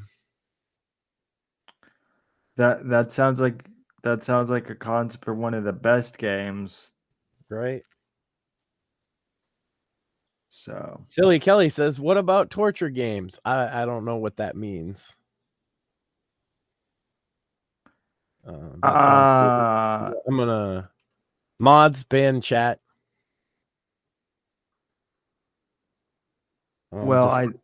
Just ban all chat, just everybody. Actually ban everybody except Silly Kelly. I think well and Shmoy, because I don't want to go to war. That's true. With don't ban Shmoy. anybody. That's the joke. Do we even have mods? I don't think we have mods. I think it's you. I think we are the mods. More you and Mortheous are the mods. I'm a mod. Why'd you do that? He did that a couple weeks ago. I'm gonna ban Mortheous. Then how's that work? But he ban Matt. But see, he's the also power struggle, Game of Thrones. But see, he's also mod, and also the top mod in chat. And also, like, why would you ban a cripple? So no, it's a power play. The giant bullying the freaking cripple. That's why you don't get mods, because they'll do shit like that, or they'll ban some guy for no reason. Yeah, mods get you in trouble more than often. Although some of these sites require it, but it's like they also have language filters, so I don't know. Yeah, seems stupid to have mods. Are you afraid of chat? Oh, what's chat gonna do? Say something you don't like? The closest thing to answer Silly Kelly's question, the closest thing I could come to a torture game was actually like 24, the video game, where you could like torture terrorists for like information. GTA had interactive torture. GTA 5. Oh yeah, that's right. Yeah, that's as much as I love the game, I'm gonna have to go with Cyberpunk 2077 at launch. Oh, you mean torture to play? Yes. Fair enough. I'd probably say well, right now I'd say Uber Lilith in fucking Diablo. Like, I can kill every other boss. I can do like level 90 nightmare dungeons, and that fucking bitch isn't Lilith like the giant vampire? Yeah, she's the queen she's the mother of hatred. Yeah. And she's a fucking cunt. Huh. Uber Lilith. The regular, like, if you just play Diablo 4 to beat the campaign, it's fine, right? But the end, that's level 50. At level 100, there is Uber Lilith, and that's how you basically really beat the game. And she has some bullshit mechanics that one-shot me, and right before I came on air, I was dying to that fucking slut like 50 times and screaming and swearing. And so fuck Uber Lilith. Gotta love bullshit mechanics. I got Uber Diriel. Uber Diriel's supposed to be the hardest boss in the game. That's fucking I'm a barbarian, by the way. And I do 2 moves. Everything else is like buffs. I charge and I hit things with a hammer. He means in the game, folks. He's not actually a barbarian in real life. He's a giant in real life. That's purely speculation. He does have a big forehead, but that does not make him a barbarian necessarily. Yeah, and I charge and I smash, and I charge and I smash, and I charge and I smash. And then you smash because you go berserk, right? But then Lilith has this one thing, and it's like, get out of the way. And it's like 1 centimeter of 1 fucking pixel of the screen, and I die. And I'm like, fuck you, you fucking whore. Because if I could get past that one fucking thing, I beat her face so bad with my hammer. I'll get that bitch. You watch me. I would watch you. A Max Sand game stream would be epic. So, especially that, because like you're always a pretty calm and collected dude, but I would just love like a rage stream of Max Sand like playing Diablo. I want a Max Sand stream imitating DSP. I couldn't even do that, man. No. I only know the basics on DSP. I know that he jerked off on stream, and I know that he's like he's like the king of grifters. He's King E-Beggar. Mm-hmm. I also know that he's successful at being that to some degree. Yeah. And I also know he's got like a gambling problem on like WWE Champions mobile app or something. Yep. Which is, if you're going to lose more than a few dollars on a game, that is not the one. It's DSP's one. That game is so bad, even by mobile game standards. I agree. I actually don't mind the new WWE 2K games. I have like, since they had the really bad one, I think it was 2020. They took a year off. The new ones are good-ish. I mean, they're not groundbreaking, but I didn't want that. And I always get them in like a humble bundle or something. But that mobile game is the most cash grab mobile game I have ever seen. Oh, speaking of gameplay, it amounts to like, who spent more money? Speaking of games that are for sale now, now that the NFL season is over, you can get Madden 24 for like $20, and it's still not worth that. They just put that shit on Game Pass, and I looked at it and I was like, I do like me some football. And here's the thing. Here's the thing that you probably don't have since you said that. I'm a PC gamer, and for about 10 years, we didn't get football at all, or hockey, or anything. Yeah. We still don't get hockey, by the way. That sucks. Which is my favorite kind of video games. It was a one team sport I enjoyed playing growing up. Back in the day, I loved Blades of Steel. Yeah, I've been playing since like the fucking NES days, to just hockey. It was just called ice hockey. But I played in real life. My best friend growing up played hockey every day, and he ended up he played in the minor leagues, but then he went to he joined the military. His dream was to be a hockey player, so we played hockey every day. I played on the team, and I was big, and so like you just be the defenseman, and me and him he was big too. He's the same size as me, which is weird. We lived next to each other. Best friends growing up, both like 6'5". Uh-huh. And we played hockey, and we were defensemen, as you might imagine, and we just smash. You know? That's like smashing with my big brother over here, like, pow, up against the walls for like 10 years. I love hockey. Hockey's the one where we could get in fights. Yeah. And I'm always getting in fights because I'm the big guy. So what do? You bully.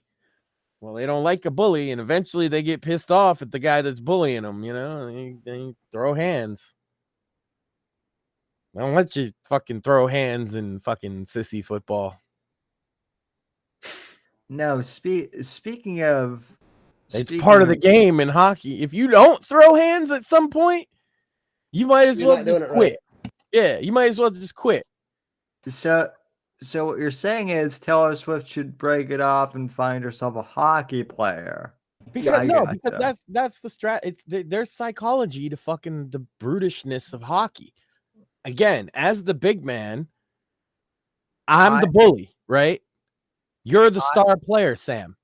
I'm smashing you up against the boards every chance I get all night. in a way that's maybe a little overboard. Maybe I even take some penalties on you. Because what's the penalty? I'm going to get 2 minutes in the box. All right, I'll wait that out and come back and fucking do it again. Because you're the star player. I'm getting in your fucking head as well as pushing you around. That's what hockey's all about. It's psychological. So at some point, you as a player, as an athlete, as a hockey player, as a man, will punch me in my big fucking mush. You'll throw the fucking gloves down. You'll say, let's fucking go. And then we'll just start fucking wailing away until one of us gets knocked the fuck down. And then the guy that started it gets like 10 minutes in the box. And the guy that lost it gets 10 minutes in the box. So if you don't start it and lose, you get no penalty, by the way. So if they start it with you, which is me, the defenseman they usually did, right? And you win, you get to keep playing. Yeah. They have since changed the rules, but that's how it used to be. Yeah, no, I remember that that's how it used to be, but I think it has changed. But no, did you watch the Super Bowl at all? And if No, so, why would I watch that crap? I was reading a book. Well, good. Yeah. Good for you. I went to the neighborhood Super Bowl party to make like social appearances, and If then there was a party, I would go for the same reason. But yeah, and I then don't talk about NFL football. Basically, everyone was like screaming so Or loud. Taylor Swift, for that matter. I don't care about it. Like, I don't care enough to hate watch for either. Like, what a waste of energy that is. Man, if you hate watch the Super Bowl to hate Taylor Swift, what a waste of your time. Not only that, but people You could were have been actually reading a book. People, you could have. No, they could have been reading Shadows of Deception. There you go. Available on Amazon. If they've already read it, Sam, they've read it 50,000 times.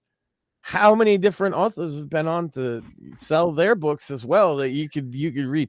You could be reading a book. You don't have to hate watch Taylor Swift. Who cares what that bitch is up to? She's already got her song written about the breakup with the next boyfriend, and it's going to be the meanest one ever because that's going to make her the most money. She kisses him at the Super Bowl, and then she's like, "You're a cheating bitch."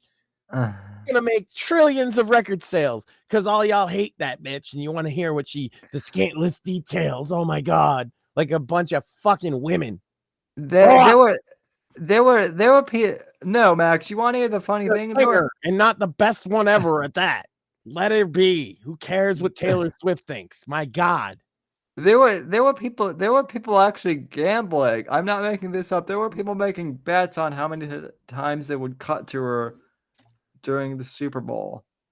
Yeah, because it continues to get talked about and mentioned on. See, social media metrics matter a lot to these media companies now too.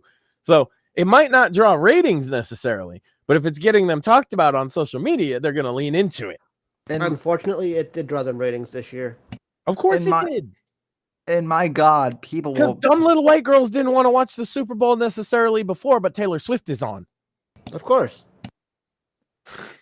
That's why you don't gotta give a fuck what Taylor Swift thinks, guys. Jesus, grow up. And my God, people will bet a singer. People will bet on anything. She don't even act or nothing. She's just a singer, and not a very good one. She's mid, but I'll give her this. She's a songwriter and she has longevity to her career because she has a fan base that she targets specifically with her fucking songs, and they've grown up with her. And you're never going to convince her that she's bad. The little girl that grew up listening to Taylor Swift her whole fucking life. Give it up. She says vote Biden, they'll vote Biden. It's a lost battle. And then all you're doing is running around being a grown-ass man hating Taylor Swift. Isn't there better hobbies? That's not the reason why I hate her, but for the other grown ass man hating Taylor Swift, let it go, brother. Let it go. I hate it. Worth your hate. She's strongly just some dumb white bitch who sings. that it Let it go. It's okay. Dumb white bitch whose daddy had connections to the industry. Probably. I don't know. She probably sucked a lot of dicks. Actually, she writes songs about it, so she's definitely sucked a lot of dicks. That is true. Also, I know. I actually know. Also, there's this thing called the wall. Okay, go on. And she's about to hit it fast. Yeah, I know. Yep. Also, I do know some women who actually can sing, and I'm trying to get one of them to come on the show, maybe to promote her record. That'd be cool. Yeah, man. You gotta hit him up, bro. Sick Tank said he'd do the show. Yeah, I on Twitter. Yeah, I actually I still need to listen to the podcast. I lost the link that you sent me, so yeah. Well, just hit him up and schedule an interview. You can listen to it before then. It's only like 2 hours at this point. It'll be 4 total, but you don't really need to listen to it. He's an open guy, and I have told him like you can swear and he can talk about his music. Like, I think the link's still in our Twitter DMs there, Sam. It's fucking. Anyway, just chill for it for a second. It's a fantastic podcast on a true crime mystery for a guy I've known a long time through the music, a fan of his music especially, and always kept in touch online and such. Satanic. His real name is Andy Sherm, and his mother was murdered when he was 1 year old, and he never knew even what happened because they told him that she was gone when he was real little, right? And then when he was a little older, they said a bad man took her, and he really didn't get much more details than that out of any of his family right on into adulthood. And what happened was there was another unrelated case that had nothing to do with him that he was talking to the media about, this podcast company, Madhouse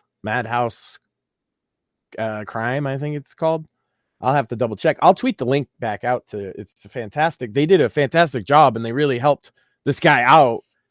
And it's while he's been dealing. He survived cancer, and then he went into remission, and then he got cancer, and he's been struggling with chemo and stuff, and been through a lot in his life. I said this before. He's an absolute trooper.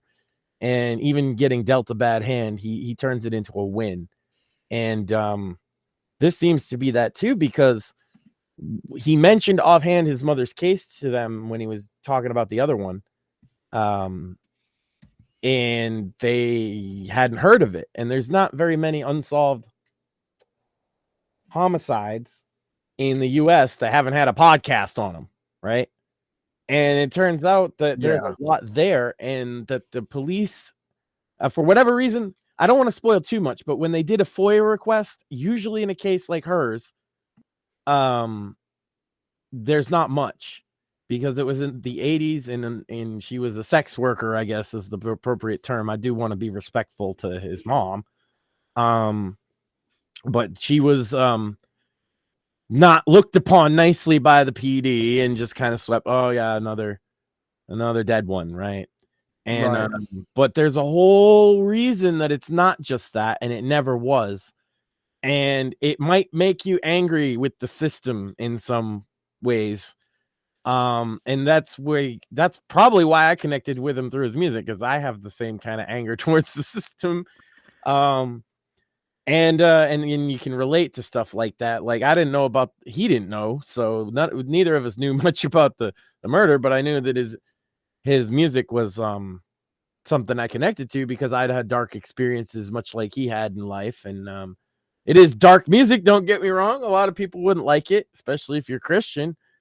But he is a really interesting person. And so now the podcast, to finish the story, I guess, has spent their own money or whatever, and hired private investigators and did 2 years worth of research on his mom's case. And they are doing a 4-part series on what they found, and he's been promoting it because it means a lot to him, obviously. And so I just I just try and get him on the show, but also listen to the podcast, because if you're into true crime at all, it is a bombshell kind of story. There is twists and turns and a lot going on behind the scenes that makes it I've listened to a lot of such cases and watched documentaries and stuff about true crime, and it still stands out among even that, and I haven't even heard the whole thing. So that's basically the best ad I could give for it, and it deserves it. Check it out. It's the Madhouse Podcast, and the episode title, which is probably how you would find it, is Who Killed Jennifer? Sorry. But I think it's more important also that it focuses on who Jennifer was. Jennifer was this man's mother, right? Jennifer was a lot of things other than just a drug problem or bad lifestyle choices, right? And there's a lot more moving parts to the case than just that. And it's an interesting listen, and I just hope it gives him some kind of closure, you know? Mm-hmm. No, I just followed him on Twitter. So Silly Kelly with some fake Taylor Swift breakup lyrics. You were my touchdown. You were my everything. Yep. Yeah, I saw that. And I bet you that's not going to be too far off from the actual truth. So he was the quarterback. That's how it's going to start. Oh, you know it. And it's going to sell 20 trillion albums. And how does that make you feel? Sad. Yeah. I don't care. That's the difference. See? Wasted hate, my man. Wasted hate. She is just some dumb rich white bitch. Don't worry about it. There's plenty. There will be another after her. You know what I mean? Oh, yeah. And there was plenty before her. Don't worry about it. Yeah. Also, there's plenty of, I'm sure they've Rule 34'd the shit out of those two now. So there you go. Yeah. With AI, it probably looks realistic as fuck. They probably never have to make a sex tape. It's just going to leak because the AI made it. Well, no. Her fans love to ship people. She's going to be the one that gets AI banned, not anyone in government. So, but that probably won't actually happen. So, well, fuck that dumb bitch. Next topic. What else? Super Bowl. The Chiefs won. They ain't the Patriots. Fuck them. Next topic. And I was just gonna say I left early because people were shouting over, so I couldn't even hear the game. So what's the point? I heard it went into overtime. That's probably cool if you like the kind of thing. I saw a lot of people betting. This is one thing I've never got: sports betting. It's such a silly thing to me. Well, we should ask friend of show Merch. Oh wait, he's not a friend of the show. He was nice to you. He was never anything nice to me, I believe was his exact words. So, but he also said I was nice to you. Yeah. And there you go. He was nice to you, so I think it's okay. We can call him friend of the show. I'm sure he's a big fan. Yeah. I Johnny Fox is a big fan too. I know he watches a lot of our content. It's amazing. Oh, shout out Johnny Fox. Well, see, here's the thing. I know people. You know who doesn't watch any of my content? Dave. You know who makes the best content on the internet? Dave. Dave. What did the pineapple taste like? I swear to God. I'm still not sure. He won't answer. My wife will hit me if I keep going with the pineapple stuff. She said the word pineapple is banned because of Dave. Pineapple tastes like pineapple. And everybody, you should go. His channel on YouTube is actually, ironically enough, Gordon Liddy. Talk about two random Gordon Liddy references in one show. Anyway, Dave's username is Gordon Liddy, and I don't know why, to be honest with you. Maybe he has a question for everybody. He has two devices, and he wants to know what they have in common. And so check that video out. Also, he has a great recommendation of Del Monte citrus salad.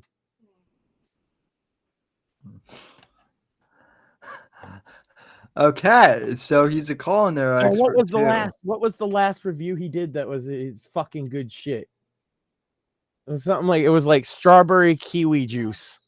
And he was like, that's fucking good. It was like the sugariest. Dave's a diabetic, and he tastes all these sugary snacks and drinks for his YouTube and repeats himself 7,000 times per thing because he's mentally disturbed.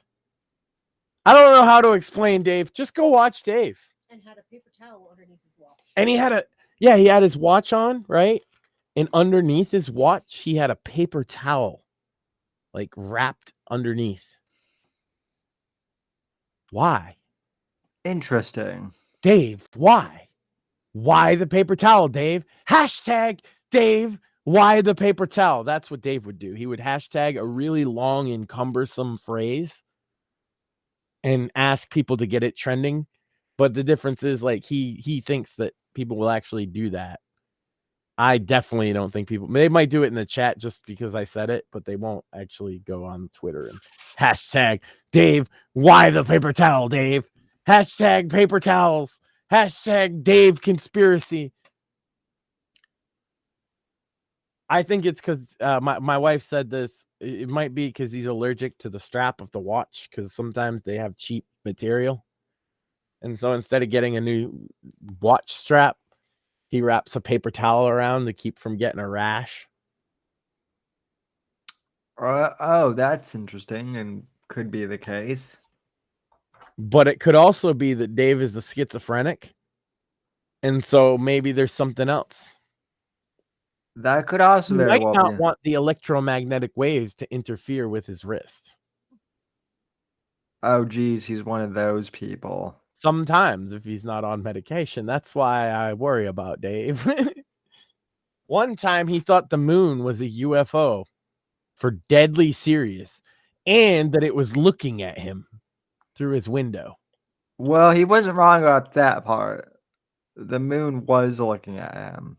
And he called up the local school. Oh my God. Have I mentioned this one before? I have this on an old Dave episode. He called the local school for 20 minutes, yelled at them and threatened them, right? I have the whole phone call because he posted it, right? And he's yelling at this like random lady that works at the school about the bus. See, Dave lived in like an apartment complex, like a square, right? Like a motel kind of. Right. And the bus, the little bus, the short bus with the special needs kids would go around there to drop a kid off. And Dave was convinced they didn't need to, but they said they needed to do it to turn around safely. And so Dave is arguing with this bitch and screaming and yelling at her, but what if I was naked with my blinds open? And she's like, well, close your fucking blinds or put some clothes on. Yeah, no, I've seen that video. That one was wild. And then he's like, well, I'm going to come down there and fight. Oh, it was so good. Dave's out of his mind. He goes on for 6 minutes about and she, God bless her, put up with him. Probably as good as almost anybody I've ever heard. There's one other one that I don't have anymore that is equally as good, where they call him for a job interview. And it's a really professional woman, and she's like super nice while telling Dave he's retarded. You know what I mean? For like 10 minutes. Kind of like it's I did Dave with has a her. list of questions before he'll answer your questions at the interview. He also does this with women. You have to answer his questions about women before he'll talk to you. Ew. Yeah, that's always interesting. So the questions about the job are, do you pay in cash or in a check? Do you pay every week or every other week? Do I get snow days because I don't like to come in when the weather's bad? I only like to do outdoor type work. Do you pay in cash or in a check? And then he'll repeat all the questions. And if you don't answer the questions appropriately, then he doesn't want your job. And likewise with the women, only the questions for women are like, do you have big tits or small tits? Big tits or small dicks? Do you like big dicks or small dicks? You seen that one, right? Where he got mad because she said she liked big dicks and Dave was offended. Yeah. And so she changed her mind and said, no, Dave, big dicks hurt.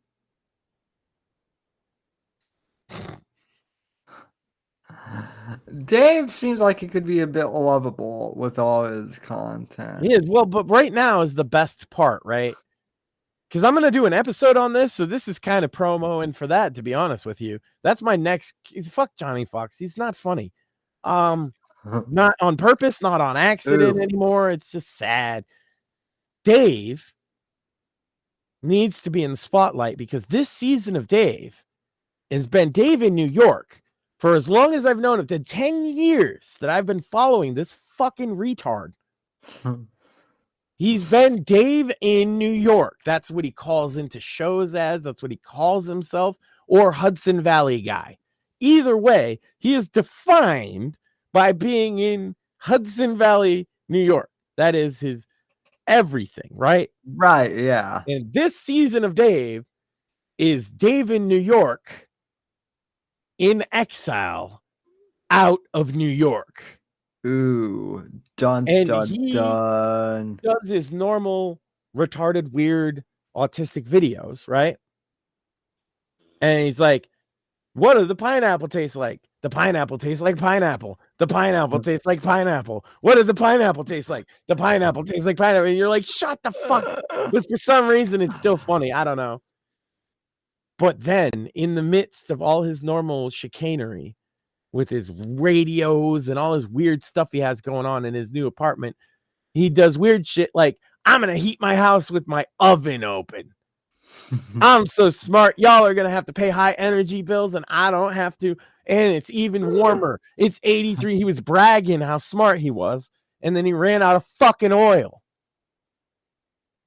But throughout it all, and then he did a video screaming about, please help me because the next day is Martin Luther N-word day and he needs oil. Except he didn't say N-word. And Dave is the best guy because he's insane and does shit like that. But interspersed throughout this whole season of nonsense has been the moments, has been the moments when he remembers New York. He'll be like, the pineapple tastes like pineapple. And you know what? I got this in the top store in New York. I wish I was in New York. Oh, this place sucks in Suck-Ass County. I don't even know where he lives, but he calls it Suck-Ass County. And it's in Delaware somewhere. That's what I know. And it's a trailer park. And it's the best Dave has ever had it, by the way. He has more money than ever. He has more autonomy than ever. He's not going to get kicked out of his fucking mobile home as long as he doesn't have dead bodies in it or something. And he even has a cat. That poor cat.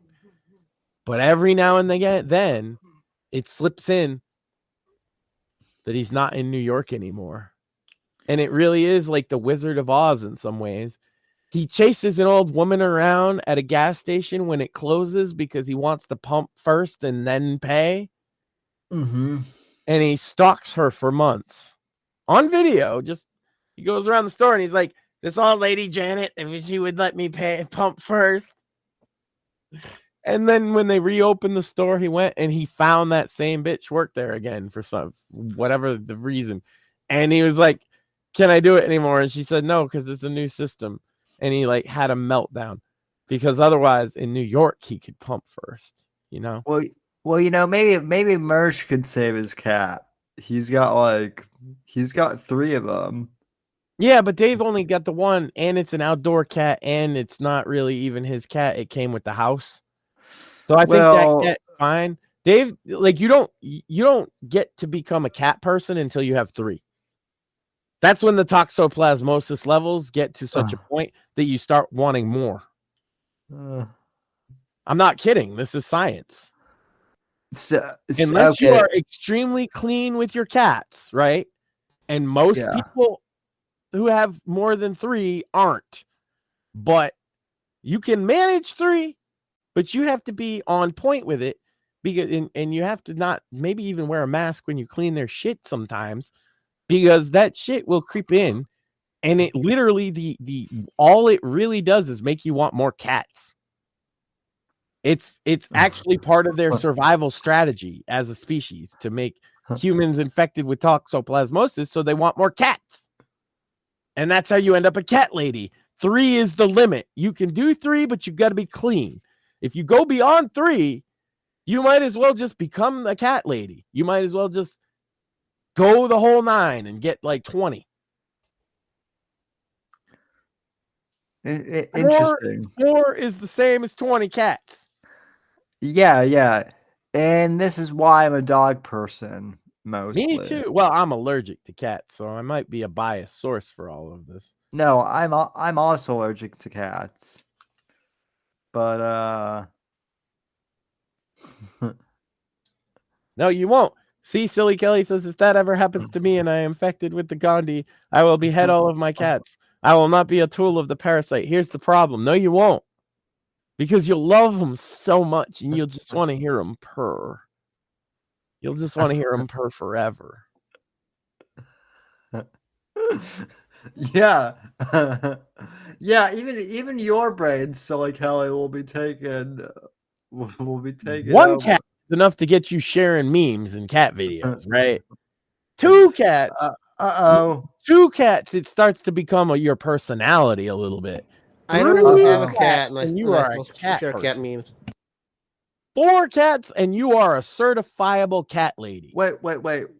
How many cats does it take for you to get to share cat memes and videos? 1. Mortheous?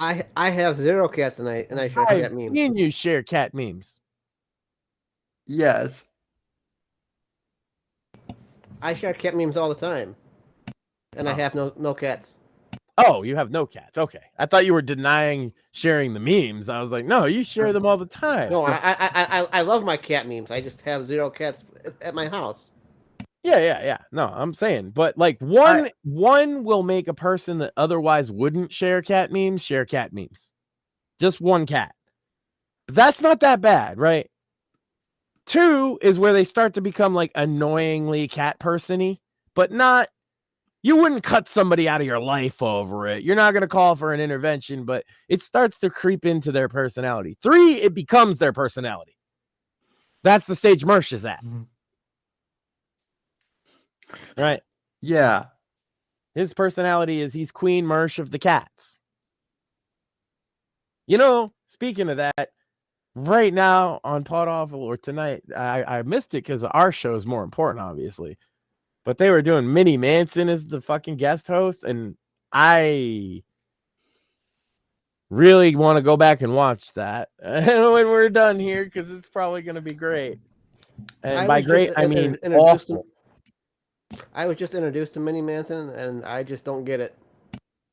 That's the point. Yeah.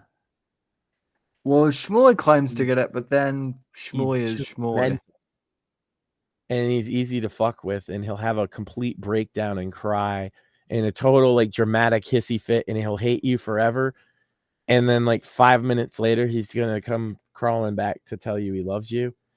And the whole time he's either doing bad singing or smashing up his own house.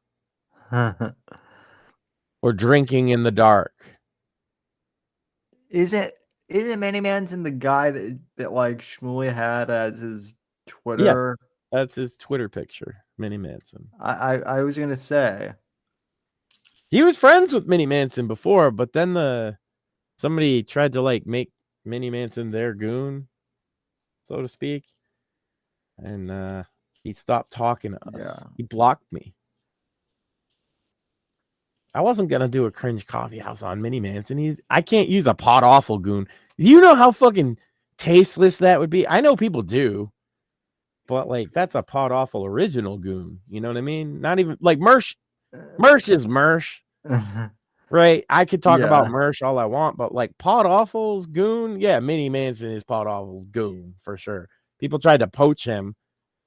And they blocked me because they thought I was going to poach him just because Shmuley's friends with him. And I'm like, no, I don't do content on Mini Manson. He's too gross for me sometimes. But he also has really good crying fits, you know? Yeah, Shmuley wanted me to interview Mini Manson at first. And we should have him on the show. I'm telling you, tonight he's hosting Pod Awful. It's his big break. Again. We could have him perform on the show. No, we won't be doing any of that. We have on this show. We're not gonna have Mini Manson on the show. Yeah, then no one would ever come on the show again. But a man can dream. Well, God bless. Wait, I could have him co-host the Cringe Coffee House. Yeah, you could. Wouldn't that be an idea? Is me and Mini Manson watching awful internet content like Dice Golden and Dave? That would be and he perfect. could give them advice on how to be less of a fucking online lolcow. Even though he's way more of one than both of them. And I'm just gonna sit there and drink coffee and agree with him.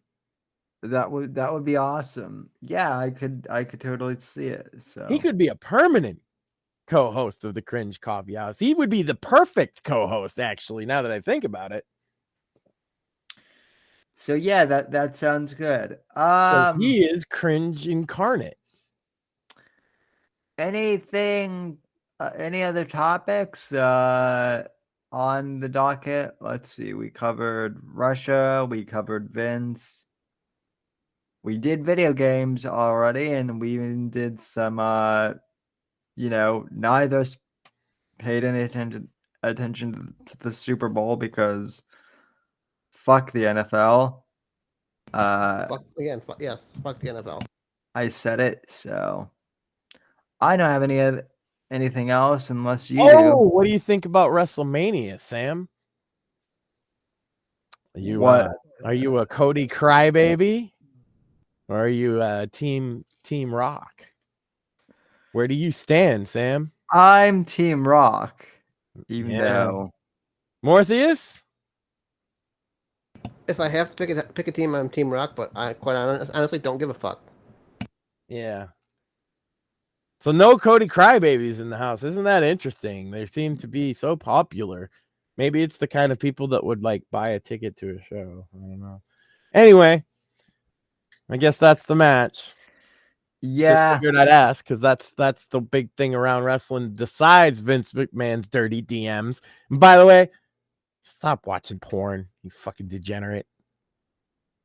If you think I'm talking to you, that means I am. Well, that's the other thing. That's the other thing. Is like that is the one thing about Vince that I am kind of curious about, just to kind of wrap everything up.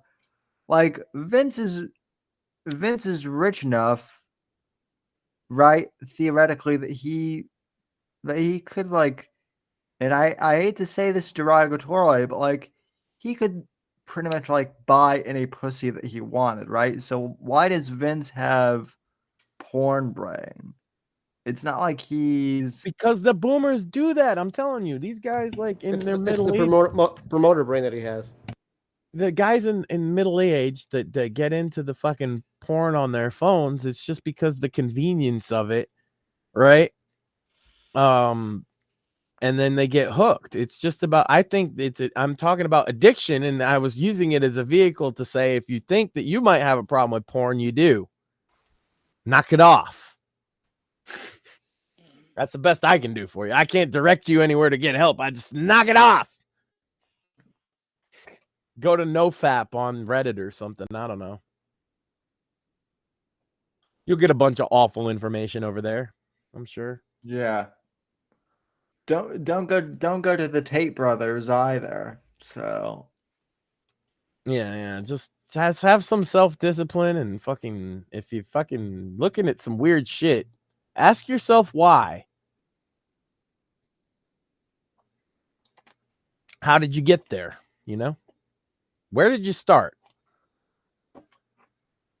Get help. I don't know where you get it. And go find it. And have a happy Valentine's Day, I guess. So, well, I guess we could always bring, like I said, watching the Super Bowl, watching porn. I was reading a book, and we should revive the No Fat Book Club. Would anybody be interested in joining the No Fat Book Club? All you have to do is do the 30-day No Fap challenge and read the assigned book. Depends on what the book is, but maybe. Well, there will be a list, and then anyone who's a participant would vote. I still have my recommended reading list. Most of it will be fiction, so like that's the idea. Could be interesting. Old fiction, sci-fi, stuff like that has something to say. We used to do that, but the other people turned into like weirdos, so we could revive that. That was my brand, the No Fat Book Club. You read a book and you don't fucking jerk off for a month. Yeah. Just one. 30 days. It's a lot of control, but is that a cigar you're smoking? Yeah. It's a big, thick cigar. Old Rush Limbaugh tribute. I see. So yeah, kind of. It's totally. No, it's like organic. Organic hemp wraps. Nice. I wish I had a filter in here, because I'd be joining you if I did. So yeah, it's mostly marijuana though. Yeah. Yeah, see, I don't get why people think I hate weed. I know. It's perfectly legal, and this, like, the thing is, it's all grown in Massachusetts, so I'm not dealing with cartels. I'm putting an end to them. Yeah, local. Although they tax the shit out of all the other states, so I don't know what they're doing. My friend who was with us was counting all the car license plates, and almost all of them were from Rhode Island because it's ultra expensive there. Huh? Who would have thought? Yeah, thanks for all that tax revenue into our state, though. So, alrighty, folks. Well, I guess unless Mortheous has anything, we'll catch you next week. Oh, so, Black people. It's Black History Month. You got to say something about Black people. Oh. Otherwise, it wouldn't be very diversity of you. Well, talk about putting them on the spot. I suppose if I'm gonna go down that rabbit hole, shout out to Will Nash, great guy, friend of the show. So Sam defaults to the Black friend defense. I see. No, Nash is awesome. I think he kind of like hates Black History Month, which is why which is partially why I'm doing it, to push his buttons. But Well, I feel like we hey. have to clip this now because I think. Oh yeah, we totally do. So Just putting you on the spot out of nowhere, like black people, because it's Black History Month. Oh well, in all seriousness, like I know that That's you're not. how forced it is. That's why I think you'll appreciate it, right? It's such a forced meme now. Well, see, Like, hey, make sure you think about this. Okay. Well, see, yeah, like in all seriousness, like I know you don't So like. I should read more Malcolm X. Is that what they're saying? Because I like Malcolm X. You know, I like. We had some interesting thoughts. I know a lot of people think that like jazz is only for old people, but like it's not. And John Coltrane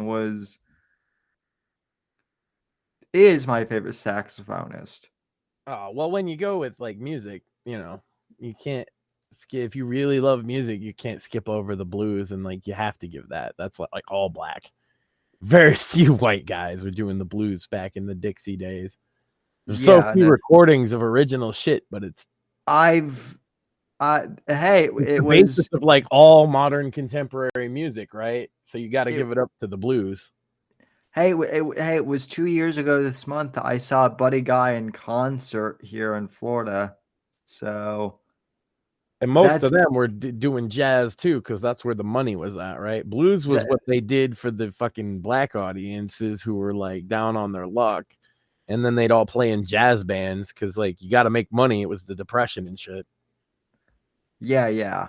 So, but anyway, that's our bit for Black History Month. It's almost which was almost as long as the month itself. So Sam's answer to say something good about black people was, my friend is black and I like black music. Dope. I think you nailed it. No, yeah, that's pretty much, isn't that pretty much what all white liberals like say during Black History Month? No, they would have mentioned the food. Oh yeah. Or virtue signaled somehow. But see that actually seems racist to me. So, I mean, it is. Hey, I enjoy some southern black cuisine myself. What is it? Soul food is fucking delicious. It's not the first thing I would talk about, but that usually does seem to be the case with white liberals, right? They're like, the food is so good, and they say that about everybody's food. So you start to wonder if they mean it. Maybe yeah. So, or they got the Black Lives Matter sign in their yard, but they've never had a black person in their house. That's my favorite one. Right? Like Black Lives Matter, but oh no, we don't actually want you in our house. So yeah. There's a lot of those around here, I'll tell you. Oh, I'm sure. Or Black Lives Matter, but only if you're like immigrants welcome over there. Yeah. Not here. Here's a little too fucking close. So, alrighty, folks. We'll talk to you down the road, and until next time, don't do anything I wouldn't do. Like, that doesn't include PCP. That leaves you wide open. So, yeah, exactly. It gives you wide berth. PCP. Yeah, don't do any PCP, folks. That's pretty bad. Leave more for Sam. Thanks for listening to The Whitfield Report on the NGC Network. Please visit Sam's website at www.thesamwhitfield.com and support Sam on Patreon at patreon.com/Whitfield Report. Until next time, God bless, God save this great nation, and God, freedom, legacy, in that order. And then say Black History Month. And then see what he says.